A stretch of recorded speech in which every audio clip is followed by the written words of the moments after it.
What's up, everybody? Kinetic here, and welcome to Labyrinth of Refrain, Coven of Dusk. This is a brand new, how should I describe this? This is a visual novel slash dungeon crawler slash turn-based strategy game.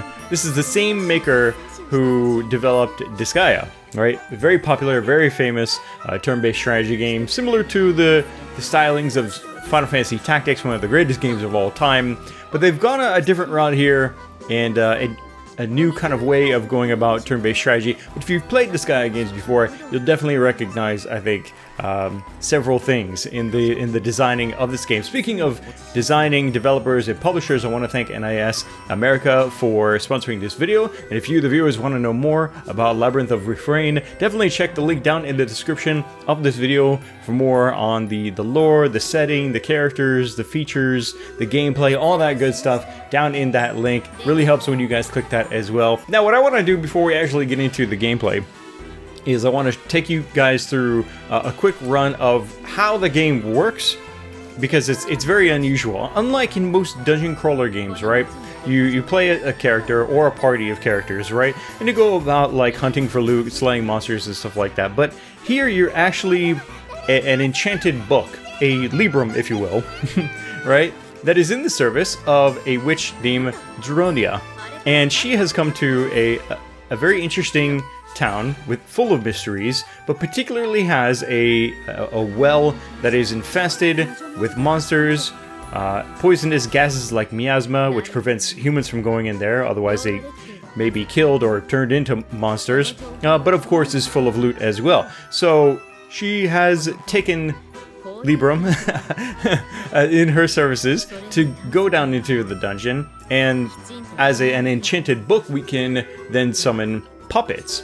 Wooden puppets that act as the characters to go about slaying monsters, looking for loot, and all that good stuff. So it's an interesting twist, I think. So here with the craft puppet, this is where we make our fighting characters while we're inside of the dungeon. There are 6 classes to choose from when creating a puppet fighter. Some are melee, some are magical, short range, long range.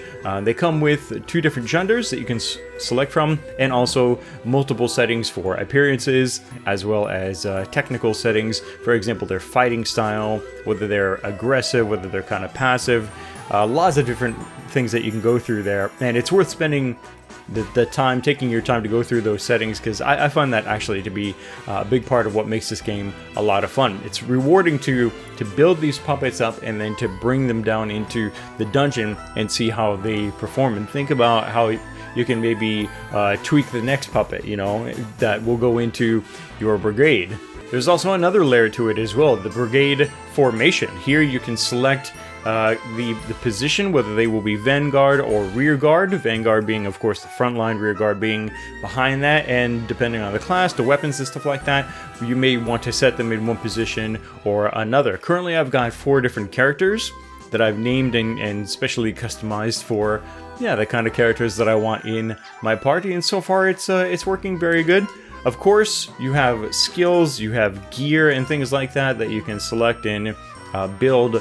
Beyond that, beyond, of course, the initial creation phase, right? While you're in the dungeon, you will gain experience, you will find loot to put onto your puppets, new weapons and armor and stuff like that. New skills become unlocked, new proficiencies get more powerful. For example, the lance here on this character is rated at an S rank, and that can even double up to a double S. So you can also prioritize like how stats are built and all kinds of stuff. There's a lot of depth here, and so far it's really keeping me engaged for that reason. We've also got some interesting things, special powers that you can unlock with the mana that you get while you're inside of the dungeons. Recently I got find more items, which is pretty self-explanatory, but you can also do some, you know, some trivial things as well, like if you don't like the name of your puppet, well, you can spend $1,000 and give your puppet a new name if you so wish.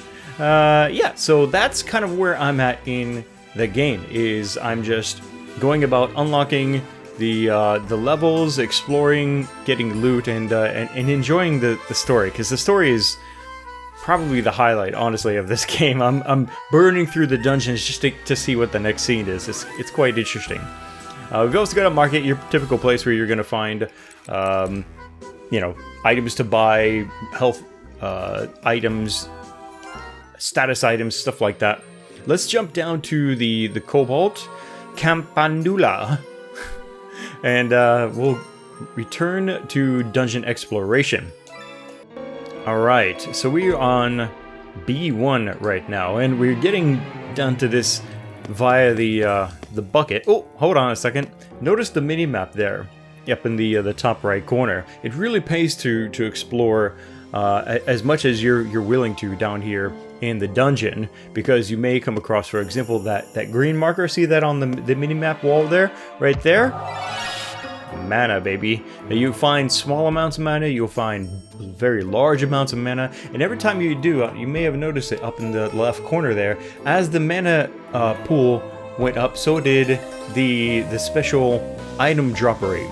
And this can really get high, like the further and further that you go. So it pays to explore, find that mana, find those items. Look, there's a... Oh man, perfect timing. A huge increase. Watch that top left. Boom, we're already up to 3.5 now as a result of that. And that is a patrolling enemy. Now we can engage it if we want to. Right now I'm not particularly fussed, but I am noticing on the minimap there is a chest over here. Nope, that, and also mana. Excellent. So now we're at 4.6. Ah, it wasn't a chest, it was a barrel. Obtained a rusted belt. That is a armament, and I can see some sparkling on the ground underneath that that enemy. That means there's an item there. Let's see if we can sneak over there. Withered weeds. What's that? I don't have all these items memorized, so you'll have to forgive me. Let's go to consumables. Nope. Withered what? What was that? I don't even know what that was. It's gotta be here somewhere though, right? Ah, here it is. Withered weeds. It's a consumable. What does it say?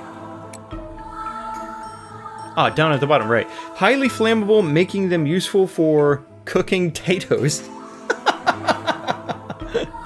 So some of these items may be worth something. Some of them may be just vendor trash, right?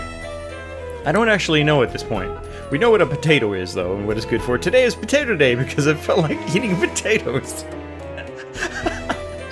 The humor in this game is simple but effective.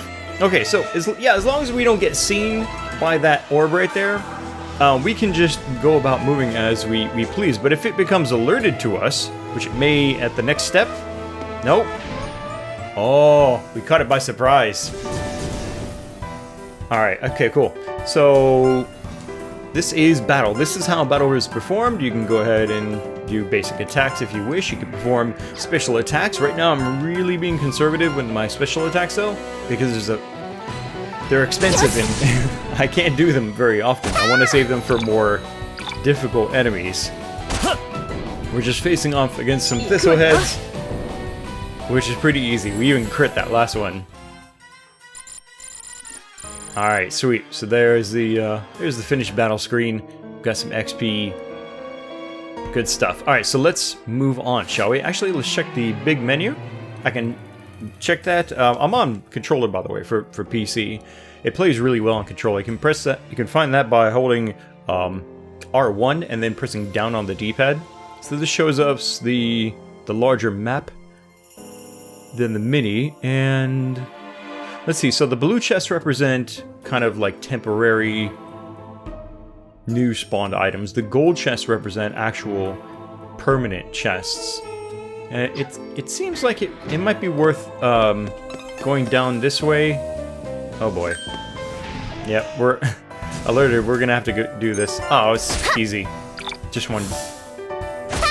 I'm kind of steamrolling over these enemies on this particular level just because it's...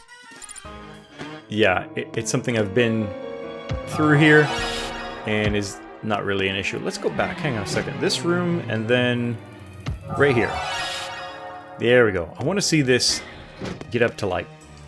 I don't know. Let's get it up to like 10% or something like that. Okay, cool. Are we really close to any more? Not particularly.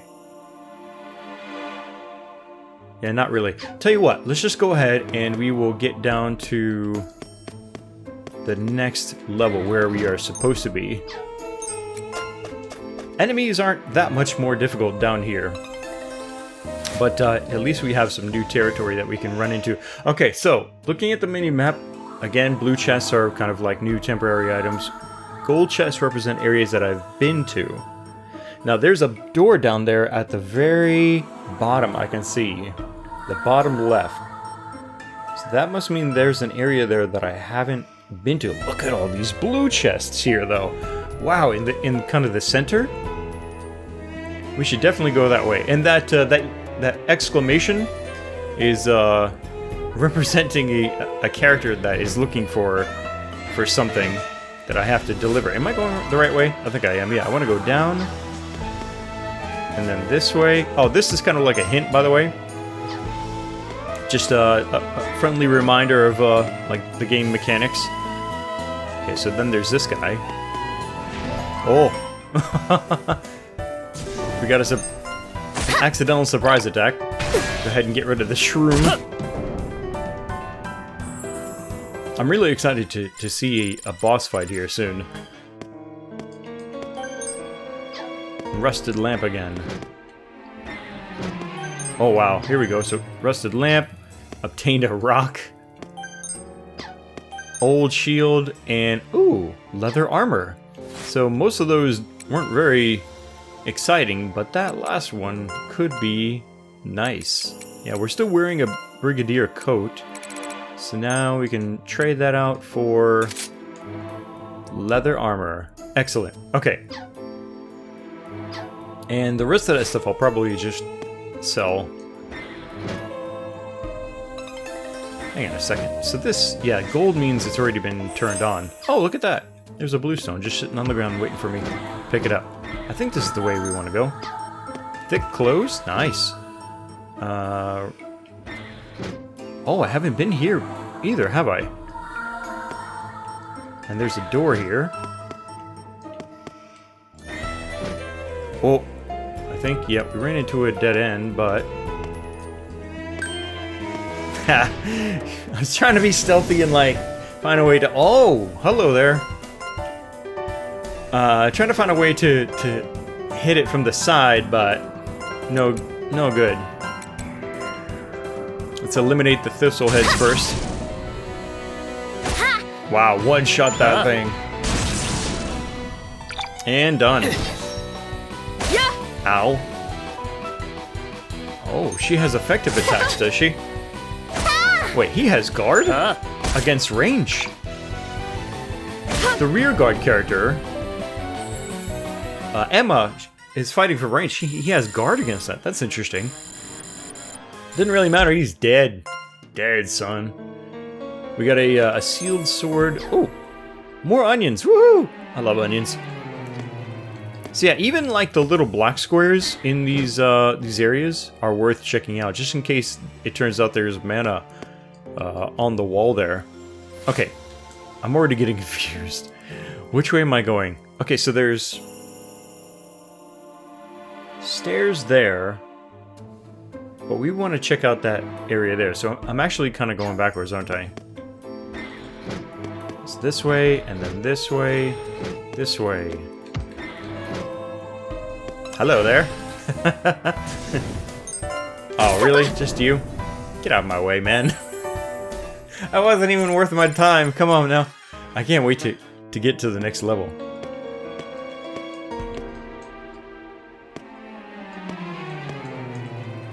Oh, found some mana. Excellent. We're in the wrong room though. Need to go up, then this way, and then down. There's an enemy there. Doesn't seem like there's anything else, so let's go ahead and... Oh! Jump through here. It's getting a little bit more open around here, isn't it? Can I... Oh!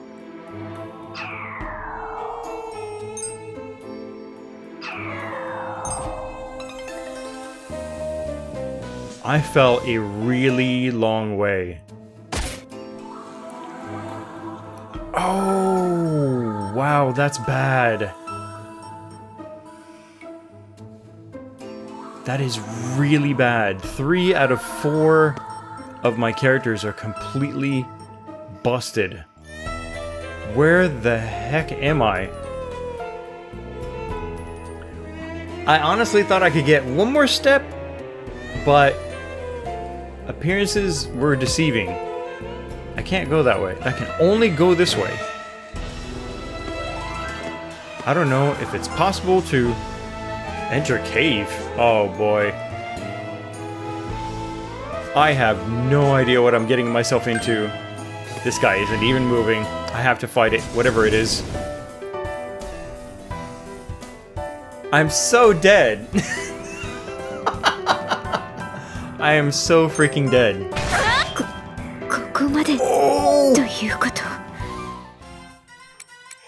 Oh, that is horrible.